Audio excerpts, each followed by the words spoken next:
আসসালামু আলাইকুম রহমতুল্লাহি ওয়া বারাকাতুহু। আলহামদুলিল্লাহি রাব্বিল আলামিন ওয়াস সালাতু আলা রাসূলিল কারীম আম্মা বা'দ আউযু বিল্লাহি মিনাশ শাইতানির রাজিম বিসমিল্লাহির রহমানির রহিম। আল্লাহর রহমতে আলহামদুলিল্লাহ আমি অনেক ভালো আছি। আল্লাহর কাছে দোয়া করি যে যারা দেখছে তিনারাও ভালো থাকুন।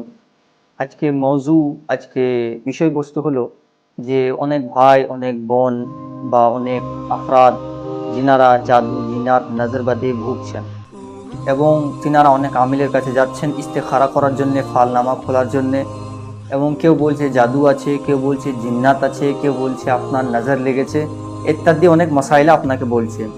তো আজকালকার জামানাতে অনেক ভণ্ড আমিল, ভণ্ড রোজা উঠেছে।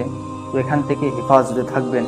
তো আপনাদেরকে আমি একটা ইস্তেখারা বলে দিচ্ছি, ইস্তেখারাটা করবেন, তাহলে আপনি বুঝতে পারবেন যে আপনার ওপরে জাদু আছে না জিন্নাত আছে না নজরে বাদ আছে। এর জন্যে আপনার করণীয় যে আপনি নিজেকে যদি দেখতে চান যে আমার উপরে জাদু আছে কিনা, বা যদি আপনার কোনো ঘরে কোনো মার্দ ঔরত কেউ আছে কিনা যে তার উপরে জাদু হয়েছে, তো এটা চেক করার জন্য, এটা বোঝার জন্য আমি একটা আমল বলে দিচ্ছি, ইনশাআল্লাহ এটা করবেন।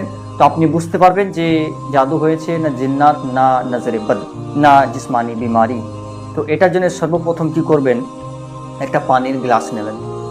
পানির গ্লাস নেওয়ার পরে সেই পানির গ্লাসে যে মরিজ যেনার জন্য চেক করবেন, তেনাকে বলবেন একটু পানিটা ঠোঁটে বা মুখে হালকা লাগিয়ে নেবেন। একটু পানি খেয়ে নিল বা একটু মুখে লাগিয়ে দিয়ে সেই গ্লাসটা রেখে দিল, মানে ওই পানিটা যেন ওর মুখে টাচ করে বা মুখ থেকে টাচ করে ওই পানিটা যেন ওকে ঢুকে যায়, বা একবার হালকা মুখে টেনে একটু ফেলে দিল, ওই পানিটা রেডি হয়ে গেল। ওই পানির মধ্যে কি করবেন, আপনি দরুদে ইব্রাহিম 7 বার পড়বেন। দরুদে ইব্রাহিম 7 বার পড়বেন। তারপরে আপনি সূরা ফাতিহাকে 7 বার পড়বেন। আয়াতুল কুরসিকে 7 বার পড়বেন। সূরা ফালাক এবং সূরা নাসকে 7 বার করে পড়বেন। লাস্টে দরুদে ইব্রাহিম 7 বার পড়ে নেবেন। এটা পড়ার পরে ওই পানিতে দম করে দেবেন, পানিতে ফু মেরে দেবেন এবং ওই ব্যক্তিটাকে পানিটা দেবেন। আর আপনি যদি নিজে হন তাহলে নিজে পানিটা খাবেন। ওই পানিটা একটু খাবেন। যদি পানিটা একটু কড়া হয়ে যায়, পানির স্বাদটা একটু কড়া হয়ে গেছে, তাহলে বুঝবেন যে আপনার উপরে জাদু করা হয়েছে। আর যদি পানির স্বাদ আলাদা হয়ে যায়, মানে কড়া হয় নাই কিন্তু টেস্টটা যেন পরিবর্তন হয়ে গেছে, মানে কোনো টেস্ট বোঝা যাচ্ছে না, পানির টেস্টটা পরিবর্তন হয়ে গেছে কিন্তু কড়া লাগা নাই, তাহলে ভাববেন যে আপনাকে নজরে বদ ইয়া ফির জিন্নাত আপনার কাছে আছে এবং নজরে বদ ইয়া ফির জিন্নাতের কোনো প্রবলেম আছে। আর যদি যেরকম পানি আপনি প্রথমে খেয়ে দেখলেন সেই রকমই সেম পানি যদি আছে, কোনো পরিবর্তন হয় নাই, তাহলে বিলা জরুরি আপনি হিসাব করবেন যে আমার হচ্ছে জিসমানি মরিজ। আপনি জিসমানি মরিজ, আপনার কোনো রকম অসুবিধা হয়নি, আপনি হলেন জিসমানি মরিজ, মানে আপনার জাদু জিন্নাত নজরে বদ কোনো অসুবিধা নেই। যদি পানির জায়গা যেরকম স্বাদ প্রথমে ছিল সেরকম স্বাদ যদি সেম থাকে, তাহলে ভেবে নেবেন যে আপনার প্রতি কোনো কিচ্ছু নেই, আপনি হচ্ছেন জিসমানি রোগী। আর স্বাদ যদি একটু পরিবর্তন হয়ে যায়, তাহলে ভাববেন জিন্নাত আছে আপনার কাছে বা নজরে বদ আছে। আর যদি কড়া লেগে যায় পানিটা, তাহলে ভাববেন যে আপনার প্রতি জাদু করা হচ্ছে। তো আপনি এবার জেনে গেলেন যে কিভাবে আপনাকে জাদু হয়েছে না জিন্নাত হয়েছে না নজরে বদ হয়েছে না জিসমানি মরিজ, আপনি জেনে গেলেন। এইবার করণীয় কি? এইবার করণীয় হচ্ছে যে এইবার যেগুলো পড়েছিলেন আপনি 7 বার করে, এইবার ওইগুলো একটা বোতলে বা আর একটা গ্লাসে আবার পড়ুন। আর নিয়ত রাখবেন যে এইবার যেটা পড়ছি এটা পড়বো শিফার নিয়তে।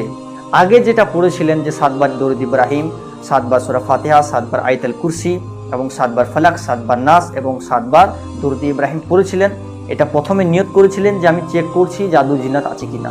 এইবার ওটা নিয়ত করবেন যে আমি শিফার নিয়ত পড়ছি। এবার ওইগুলোকে পড়ে আবার দ্বিতীয়বার পড়ে আপনি বোতলে পানিতে ফু মেরে ওই পানিটা গায়ে মাথায় একটু ছিটিয়ে দেবেন এবং ওই পানিটা 1 সপ্তাহ ধরে খাবে বা 21 দিন ধরে খাবে। ইনশাআল্লাহ আজ্জা ওয়া জাল চাহে তো তার নজরে বদ এবং জাদু জিন্নাতের মরিজ সে ইয়াব হয়ে যাবে। আর যদি এরকম কোনো পেশেন্ট হয়, তো আপনি এগুলো সাথে সাথে আর একটা তাবিজ আছে, এই তাবিজটাও ওনাকে যদি পারেন আপনি লিখে দেবেন।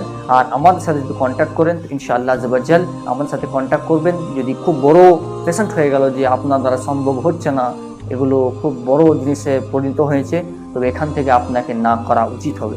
যদি অনেক বড় পেশেন্ট হয়ে যায় বা অনেক ভয়াবহ কাণ্ড হয়ে যায়, এক্ষেত্রে আপনি ঝুঁকি নেবেন না। এক্ষেত্রে যারা আমিল আছেন আমাদের সাথে যোগাযোগ করতে চাইলে আমাদের সাথে যোগাযোগ করতে পারেন, এক্ষেত্রে আপনি নিজে করবেন না। তো একটা তাবিজও লাস্ট আমি দিয়ে দিচ্ছি, যিনারা জাদু জিন্নাত নজরে বদে পরেশান, তিনারা এই তাবিজটি লিখে গলার মধ্যে পরে নেবেন, ইনশাআল্লাহ আজ্জা ওয়া জাল আল্লাহ চাহাতো আপনি সেহতাব হয়ে যাবেন। এরপরে যদি না হচ্ছে তো আমাদের কাছে আসুন, আমরা ইস্তেখারা করব এবং জানবো যে ব্যাপারটা কি। ইনশাআল্লাহ আপনার রুহানি ট্রিটমেন্ট করা হবে। আমাদের ঠিকানা আশিক রাসূল রুহানি ইলাজ, ওয়েস্ট বেঙ্গল, বীরভূম, সাঁইথিয়া, লহাট। আমাদের ফোন নম্বরও নিচে দিয়ে দেওয়া হবে, আপনি কন্ট্যাক্ট করতে পারেন। আসসালামু আলাইকুম ওয়া রাহমাতুল্লাহি তাআলা ওয়া বারাকাতুহু।